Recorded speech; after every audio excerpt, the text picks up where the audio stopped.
Muy bien, buenas tardes a todos. Estamos estudiando una serie de lecciones de Isaías, el profeta Isaías. Y una vez más, debemos de entender que Isaías vivía en los tiempos de algunos 700 años antes de Cristo.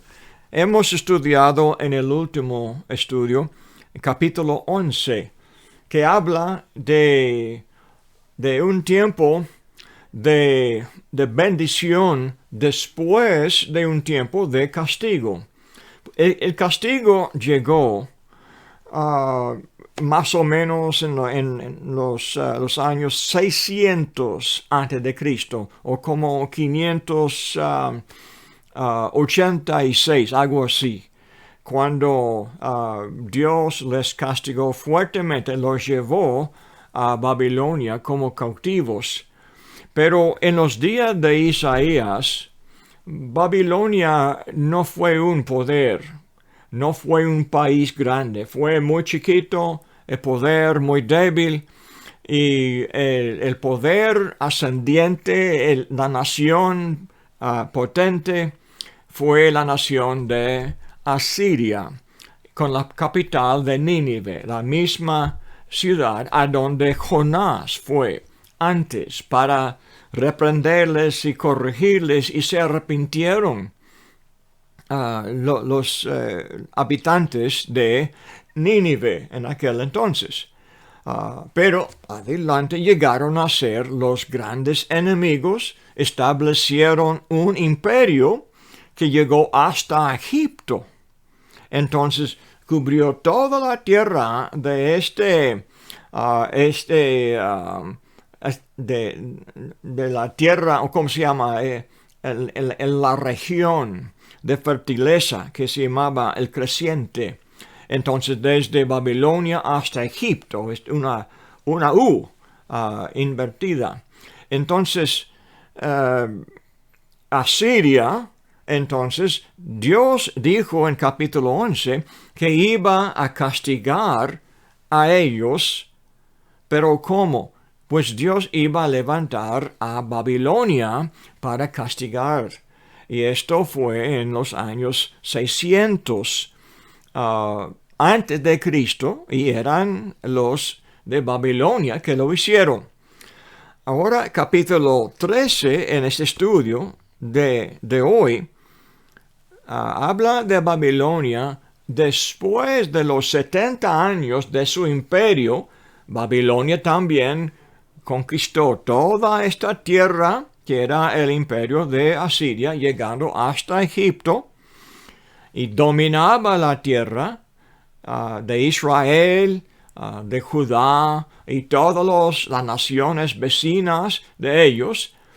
Entonces, capítulo 13 y 14 habla del fin del reino o del rey de Babilonia, llegando hasta hasta 530 años antes de Cristo. Entonces estamos hablando desde 700 años hasta 530 años, cuando Isaías está hablando del fin del imperio de Babilonia.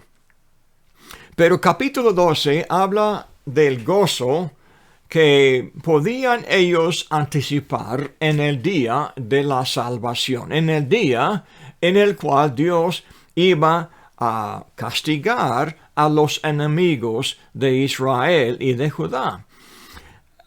Cuando Dios habla del castigo de los enemigos en el mensaje de los profetas, tantas veces enseguida hablan de los días de salvación. Dios pasa por alto todos los siglos entre el fin del castigo hasta la venida del Mesías o el Cristo que iba a proveer la salvación. El lenguaje, de todos modos, que encontramos aquí en capítulo 12 y 13, se encuentra también en el Nuevo Testamento, 700 años después, en los días de Jesús y los apóstoles. Lea conmigo ahora de Isaías 12. Dice, en aquel día dirás, cantaré a ti, oh Jehová, pues aunque te enojaste contra mí, tu indignación se apartó y me has consolado. Comienza versículo 1, en aquel día. Cuando encontramos la frase en aquel día, hay que buscar en el contexto cuál día, de qué habla. Pues habla del versículo 16 del capítulo 11. Cuando habla, dice, habrá camino para el remanente de su pueblo, el que quedó de Asiria, de la manera que lo hubo para Israel el día que subió de la tierra de Egipto. Entonces, hablando del fin del imperio de Asiria, pero además hablando de su rescate, cuando por fin volvieron, no volvieron enseguida cuando Dios cayó abajo el poder, imperio de Asiria. Pasó después de la caída de Babilonia. Por eso la importancia del capítulo 13 después, que habla de la caída de Babilonia.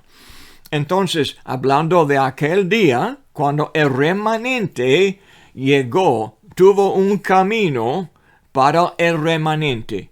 El camino, acuérdense que los apóstoles hablaban del evangelio como el camino de la salvación, el camino de la verdad.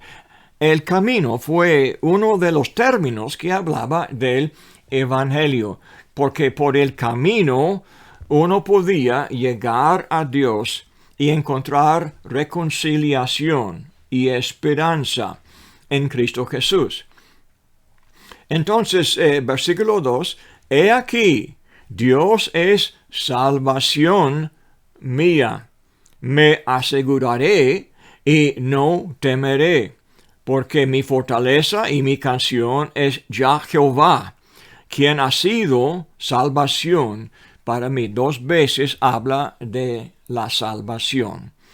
En el contexto uno pensará que está hablando de la salvación de la opresión de sus enemigos.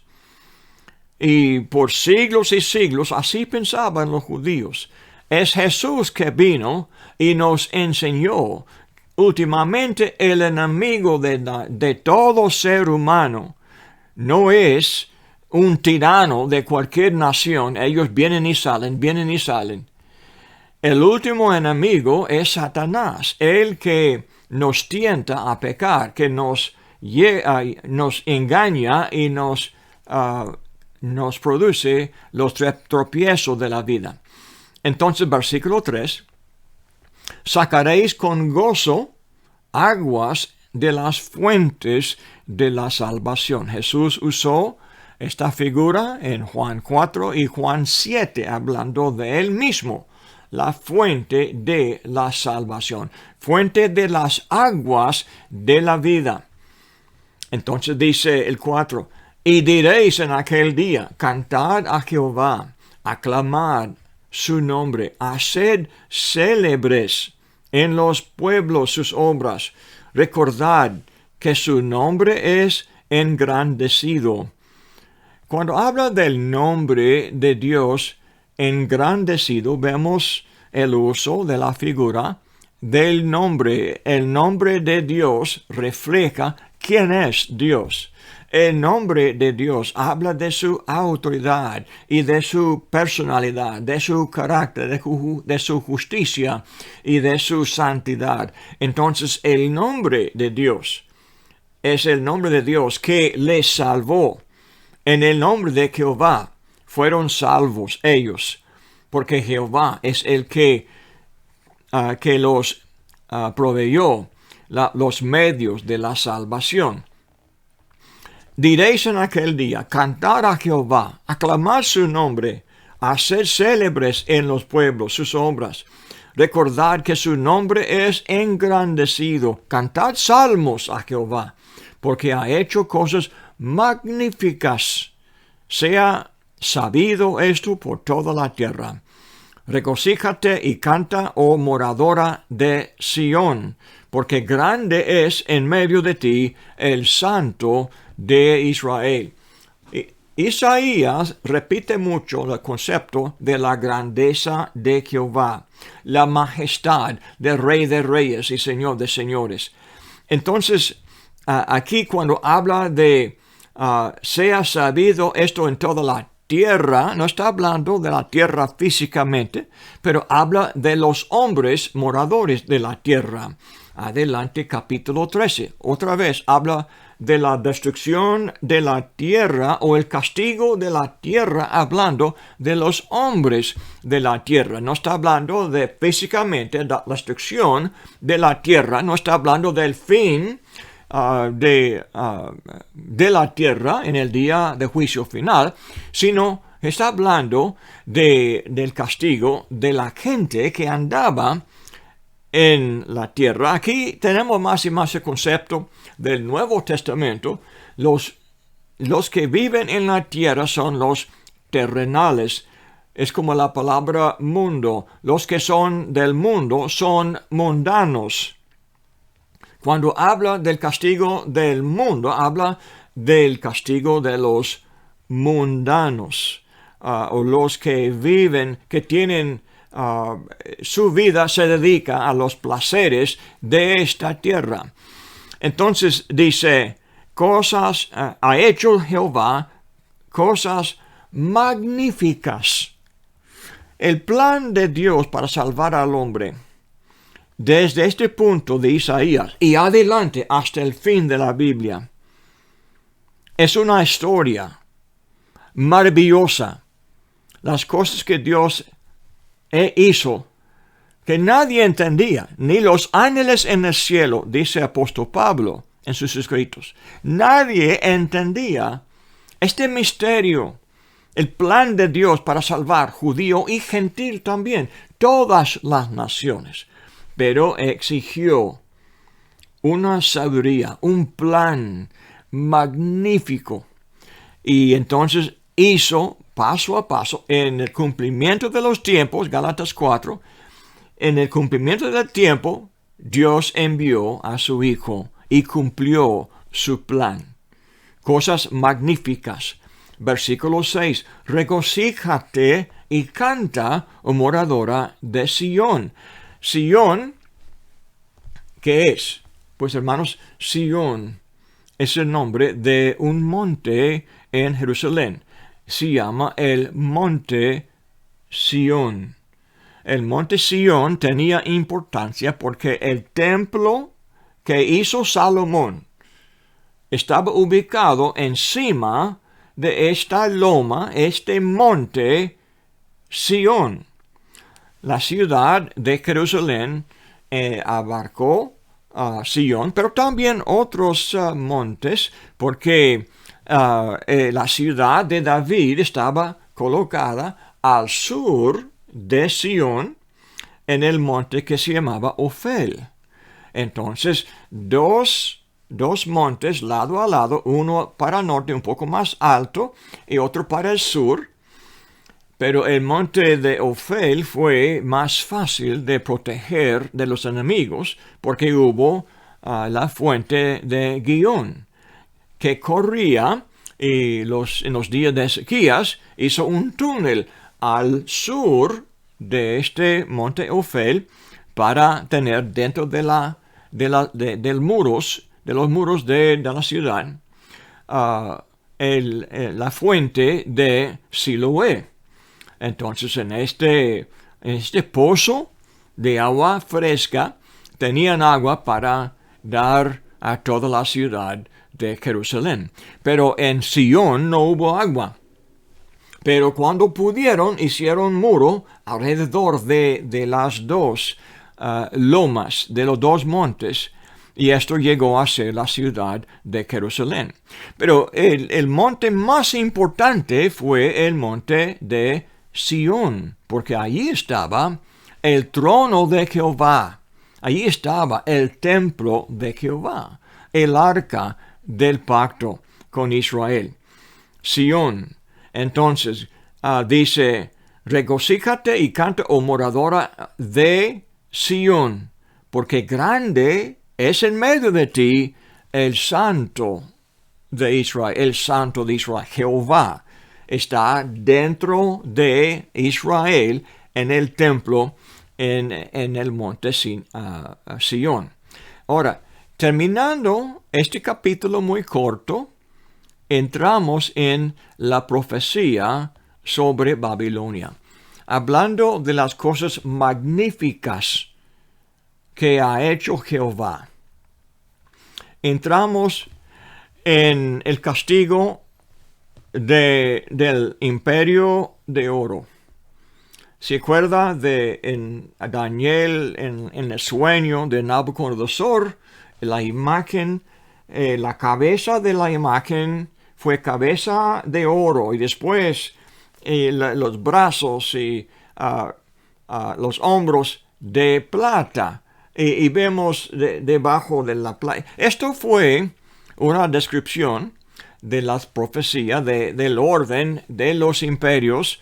El reino de oro fue Babilonia. Después de ellos, el reino de los persas. Y después de ellos, los griegos. Y después de ellos, los romanos. Los romanos eran de hierro y de barro, pero no eran de oro como Babilonia. Entonces, Dios usó a Nabucodonosor, rey de Babilonia, para enviar un ejército, vencer a Judá y llevar a ellos cautivos. Vencieron a ellos 3 veces. Las primeras 2 veces llevó cautivos como garantía. La primera vez los príncipes de la sangre real, para que ellos sirvan de garantía. Después, en los días de Ezequiel, otra vez, cuando reveló el rey de Judá, envió otra vez el ejército de Nabucodonosor. 2 veces tuvo que pelear y conquistar a Jerusalén. Llevó a los artesanos, los hombres de comercio, los hombres que trabajaban muy duro, gente muy buena. Ezequiel menciona, ellos eran lo mejor de Jerusalén, de Judá. Pero otra vez rebelaron los que quedaron y tuvo que volver. Esta vez Nabucodonosor completamente destruyó la ciudad de Jerusalén. Esto fue en el año 586, más que 100 años después de este escrito de Isaías. Ahora, Isaías habla de la cosa magnífica que Dios hizo en derribar y vencer y pisar este imperio de oro de Babilonia, y además dejar una señal perpetua después para confirmar su profecía, porque vemos en la última parte del capítulo 13 que la ciudad no sería habitada perpetuamente. Después de los días de Cristo, esto pasó. El río cambió su curso y entonces se convirtió toda la tierra de Babilonia de un pantano y nadie podía vivir allá. Esto fue la maldición de la ciudad perpetuamente hasta hoy. Nadie vive en la ciudad de Babilonia. Ok, vamos a leer en este capítulo para aprender el lenguaje y las figuras de la profecía, las cuales también se encuentran en el Nuevo Testamento, en Mateo 24 y en el libro de Apocalipsis. Ok, versículo 1. Profecía sobre Babilonia revelada a Isaías, hijo de Amós. Levantad bandera sobre un alto monte, alzad la voz a ellos, alzad la mano para que entren por puertas de príncipes. Yo mandé a mis consagrados, asimismo llamé a mis valientes para mi ira, a los que se alegran con mi gloria. Estruendo de multitud en los montes, como de mucho pueblo, estruendo de ruido de reinos, de naciones reunidas. Jehová de los ejércitos pasa revista a las tropas para la batalla. Ahora vea la imagen, Jehová, capitán de los ejércitos, pasando para revista a las tropas. Vienen de lejana tierra, de lo postrero de los cielos, que de tierra lejana, estaba lejos Babilonia, de Judá, al otro lado del desierto de los árabes. Dice, de lo postrero de los cielos. Ahora tenemos el simbolismo o de la metáfora o el extremo de expresar de postrero de los cielos, Jehová y los instrumentos de su ira para destruir toda la tierra. Aullad, porque cerca está el día de Jehová. Vendrá como asolamiento todo o del Todopoderoso. Por tanto, toda mano se debilitará y desfallecerá todo corazón de hombre, y se llenarán de terror, angustias y dolores se apoderarán de ellos. Tendrán dolores como mujer de parto. Se asombrará cada cual a mirar a sus compañeros, sus rostros de llama. Hablando del castigo de Babilonia, habla de dolores como mujer de parto. Jesús usó la misma figura, hablando del castigo de Jerusalén. Aquel día, el día de Jehová, viene terrible y de indignación y ardor de ira, para convertir la tierra en soledad y raer de ella a sus pecadores. Menciona la frase día de Jehová. Esta frase es muy importante en Isaías, pero él no fue el primero que usó la frase en la profecía escrita. Joel fue escrito un poco antes que Isaías. Joel, vamos a ver adelante, Joel también usó este mismo lenguaje. Isaías repite el lenguaje de Joel, pero aplica esta forma de figura al castigo de Babilonia. Entonces dice, el día de Jehová viene terrible y de indignación y ardor de ira para convertir la tierra en soledad. Convertir la tierra en soledad. ¿Hablando de qué? Hablando de una parte, literalmente, en la tierra de Babilonia. Pero en estas guerras hubo dominio, hubo guerra en toda la región del imperio, pero no es toda la tierra. Es una forma de hablar de la gente que vivía en la tierra, en aquella tierra específicamente. Versículo 10 sigue hablando. Por lo cual las estrellas de los cielos y sus luceros no darán su luz, y el sol se oscurecerá al nacer, y la luna no dará su resplandor. Ahora, si no estudiamos Isaías y leemos esta forma de hablar en Mateo 24, podemos concluir en Mateo 24 que Jesús hablaba del fin del mundo. ¿Por qué pasará? ¿Qué es lo que pasará? Como segunda de Pedro menciona, capítulo 3, que cuando Jesús destruye toda la tierra y el sol y la luna y las estrellas, no habrá luz. Sin duda, esto será el fin del mundo. Pero hermanos, esta forma de hablar aquí se aplica a la destrucción de una sola nación, un solo imperio, porque los grandes príncipes y reyes se consideraban como luces de la tierra. Y el rey de todo el imperio, el sol, como también en Egipto, el sol fue símbolo del rey de Egipto.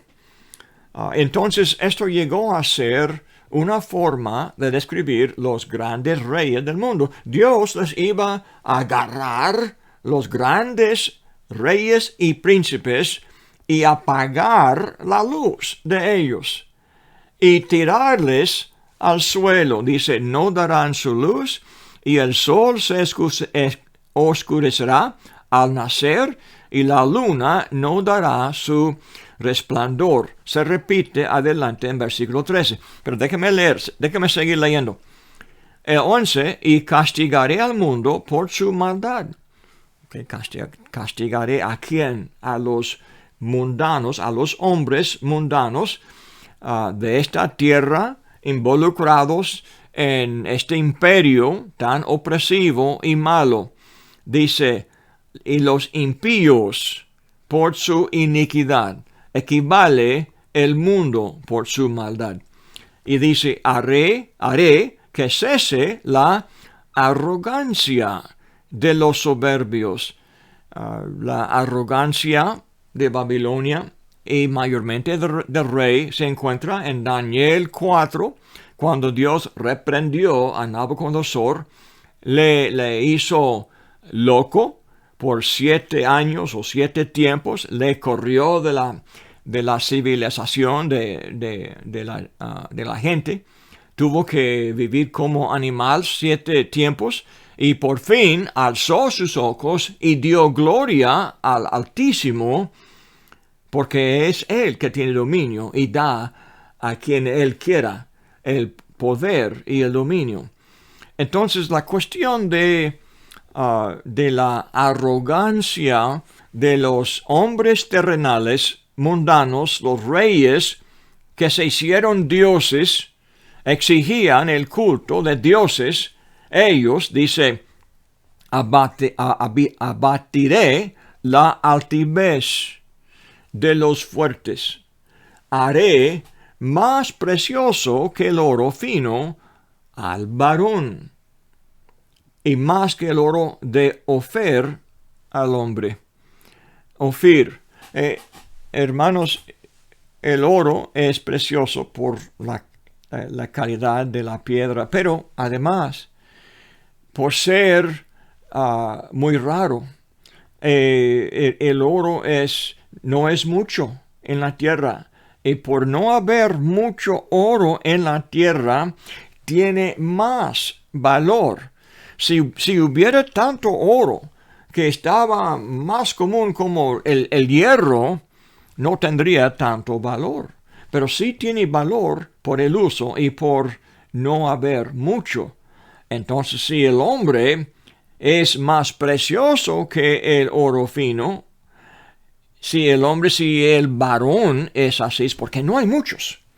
Después del castigo de Jehová, va a matar a tantos hombres que no habrá muchos hombres después. Dice el versículo 13, porque haré estremecer los cielos y la tierra se moverá de su lugar en la indignación de Jehová de los ejércitos en el día del ardor de su ira. Uno piensa o pensará que está hablando literalmente de terremotos, que Dios está sacudiendo la tierra. Hermanos, no está hablando literalmente de terremoto, está hablando de abatir y de mover, sacudir a los grandes y potentes y a sacarles de sus lugares de poder y dominio.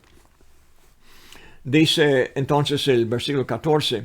Antes, déjame llevarles a Joel por un momento. Joel capítulo 2. como le dije antes, Joel es una profecía muy, muy corta y fue escrito en los años antes de Isaías.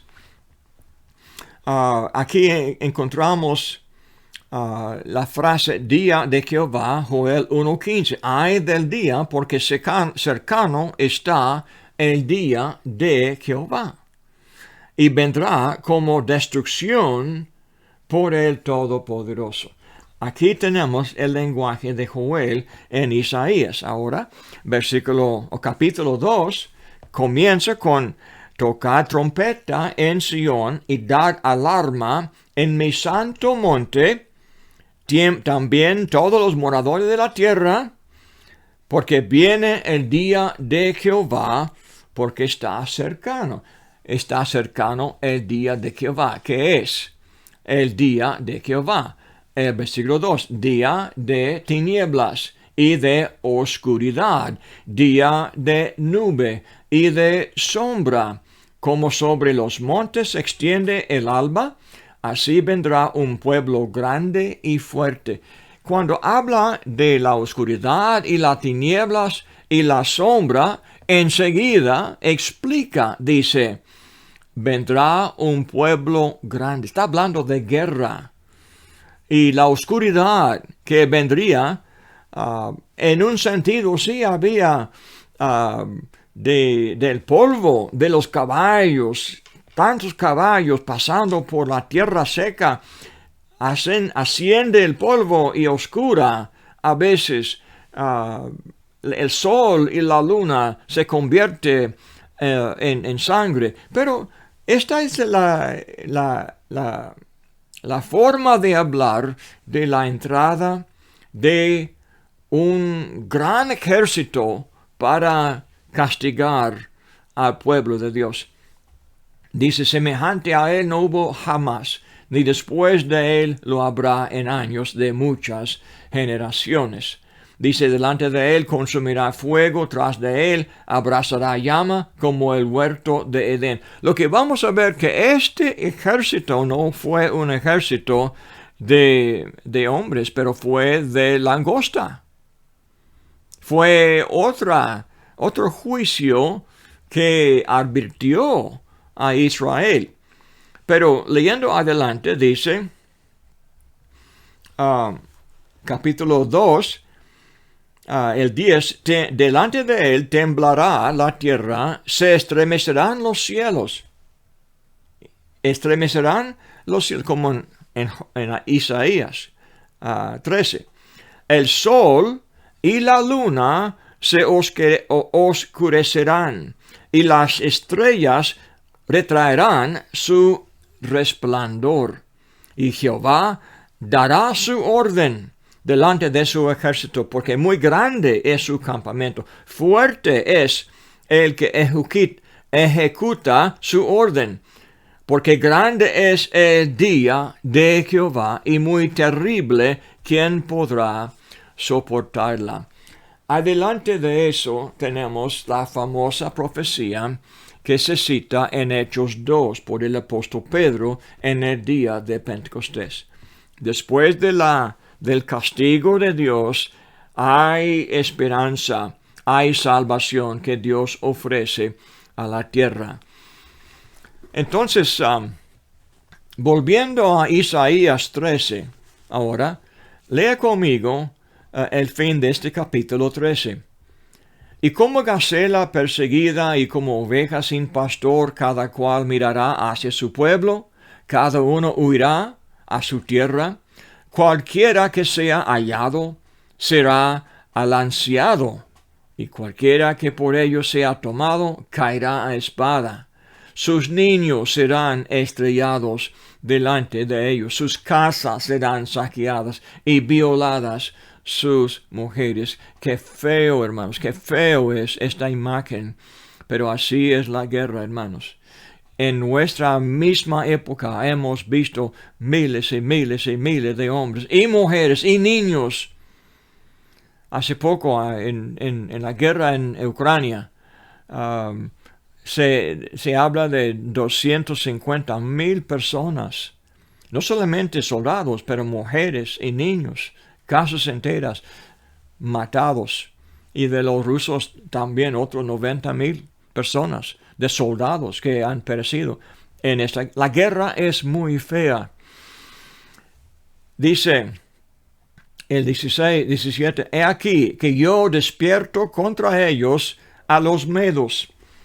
En este versículo, más que 100 años de antemano, casi 200 años antes, identifica Isaías los enemigos que iban a vencer a los de Babilonia. Los medos eran los primeros y eran aliados con los persas, que no se ocupará. El rey Dario era medo, que era uno que reinaba ahí en Babilonia. Dice el 18, con arco tirarán a los niños y no tendrán misericordia del fruto del vientre, ni su ojo perdonará a los hijos. Así eran los asirios y así eran los de Babilonia, así eran también los medos en la guerra en contra Babilonia. Ahora, vamos a concentrarnos en versículo 19 al 22. Aquí tenemos una profecía literal y maravillosa que confirma que Isaías fue profeta de Jehová, que Dios sabe lo que pasará en el futuro. Dice, Babilonia, hermosura de reinos y ornamento de la grandeza de los caldeos. Será como Sodoma y Gomorra, a las que trastornó Dios. Nunca más será habitada, ni se morará en ella de generación en generación, ni levantará allí tienda el árabe, ni pastores tendrán allí más. Hermanos, esta profecía hasta hoy todavía es cierto. La maravilla de la palabra de Isaías. Acuérdense, hermanos, que hasta los días de Jesús todavía estaba ocupada la ciudad. Pedro mismo predicó allá en Babilonia. Hubo una sinagoga de los judíos. En el primer siglo hay un Talmón de Babilonia. De aquel entonces, de los primeros siglos después de Cristo. Pero llegó el momento del cambio de río y todo cambió en la ciudad. Dice, ni levantarán allí tienda el árabe. Los árabes tienen una superstición, tienen miedo y no pasan la noche. Pueden llevar a sus ovejas para pastorear allá en la tierra de Babilonia, pero no quedan por la noche. Siempre huyan cuando viene la noche. Dice, sino que dormirán allí las fieras del desierto. Hay muchos testigos que hablan de las fieras, hasta leones en el pasado. Han tenido leones, han tenido hienas, han tenido búhos, toda clase de animal que vivía en el palacio de los reyes de Babilonia. Dice, sino dormirán las fieras del desierto y sus casas se llenarán de hurones. Ahí habitarán avestruces y allí saltarán las cabras salvajes. En sus palacios aullarán hienas y chacales en sus casas de deleite. Y cercano a llegar está su tiempo y sus días no se alargarán. Este gobernante de Irak, Sadat, quiso reedificar la ciudad de Babilonia para declarar a sí mismo como el nuevo Nabucodonosor. Falló él. Nunca terminó su trabajo. Hasta hoy queda la ciudad desocupada. Capítulo 14 sigue. Porque Jehová tendrá piedad de Jacob, y todavía escogerá a Israel, y lo hará reposar en su tierra. Y a ellos se unirán extranjeros, y se juntarán a la familia de Jacob.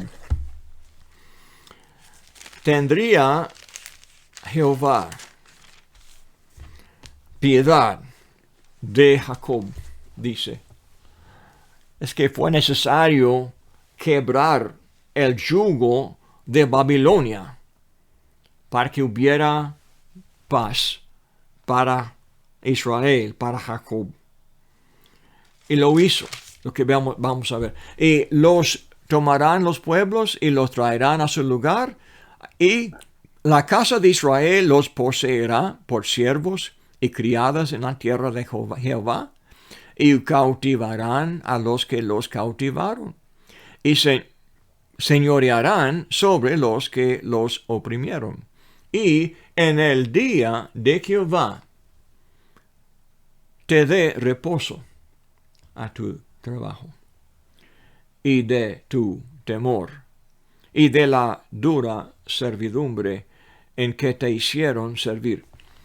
El día de Jehová expresa no solamente el castigo de una nación, pero también la salvación de otros. Hasta hoy es así. La venida de Jesús será día de juicio final para los no cristianos, pero será día anhelado, un día deseado para los cristianos. Anhelamos ver la venida de Jesús. Nos va a bendecir a nosotros quienes buscan el día de Jehová. Como aquí vemos, pronunciarás este proverbio contra el rey de Babilonia y dirás: ¿cómo paró el opresor? ¿Cómo acabó la ciudad codiciosa de oro? Quebrantó Jehová el báculo de los impíos, el cetro de los señores, el que hería a los pueblos con furor, con llaga permanente, el que se enseñoreaba de las naciones con ira y las perseguía con crueldad.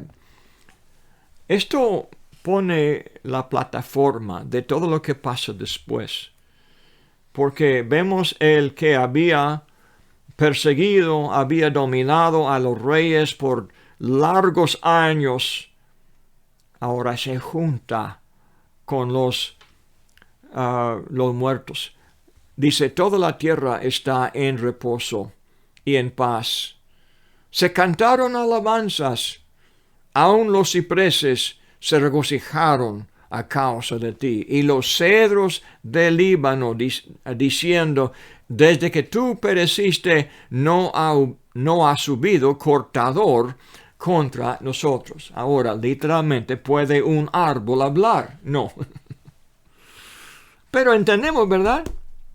Salían siempre de Israel al Líbano para cortar los cipreses y los cedros del Líbano para edificar sus casas en Israel y para edificar el templo y el palacio de David, y todo el mundo así cortaban árboles para también hacer guerra en contra de las ciudades que tenían muros grandes.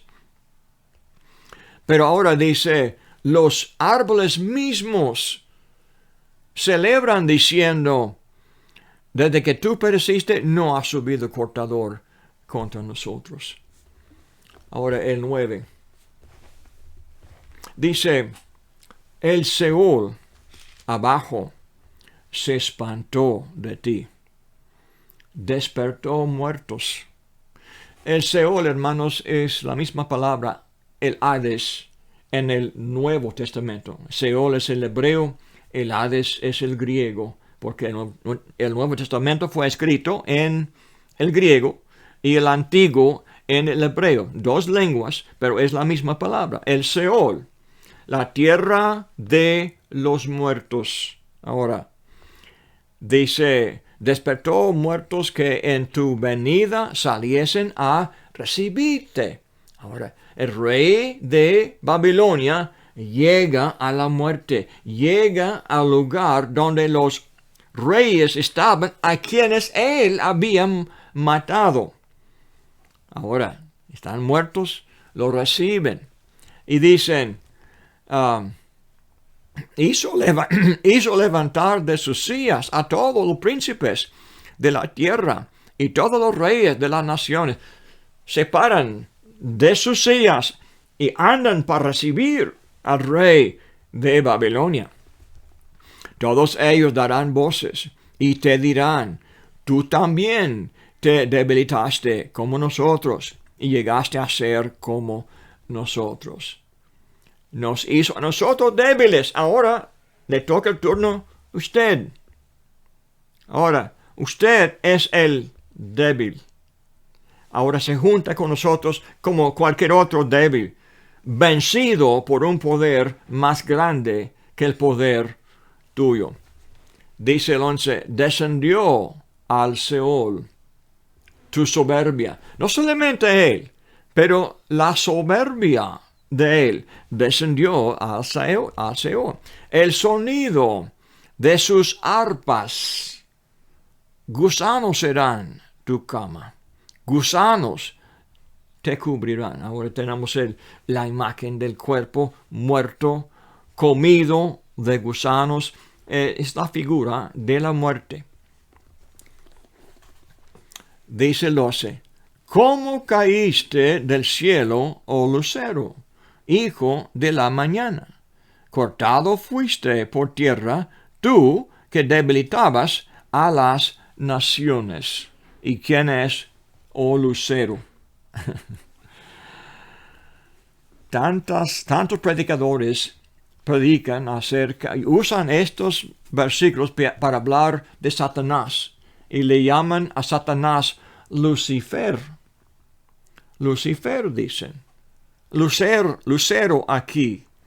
Hablan de Satanás como la luz, lucero, Lucifer. Pero este texto, hermano, no tiene nada que ver con Satanás.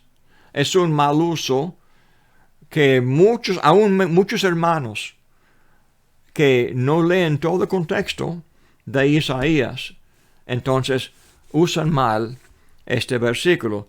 Tú que decías en tu corazón, subiré al cielo en lo alto, junto a las estrellas de Dios, levantaré mi trono, y en el monte del testimonio me sentaré a los lados del norte. Lea Daniel 4, y así hablaba Nabucodonosor. En el momento de alabarse a sí mismo, Dios le pegó con la locura. Porque esto fue lo que Dios no pudo soportar más. La soberbia, la arrogancia de él que se hacía como si fuera Dios.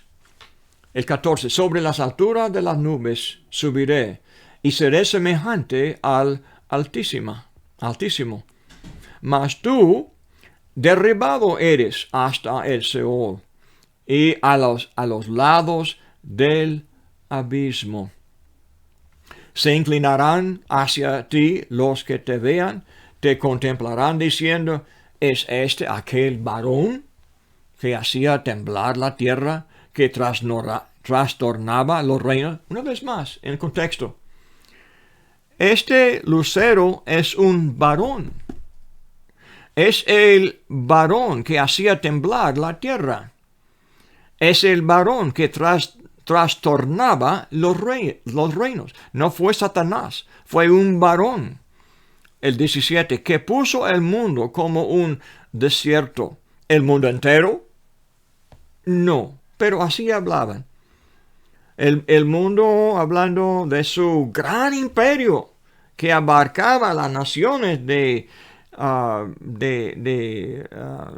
creciente fértil en aquel entonces.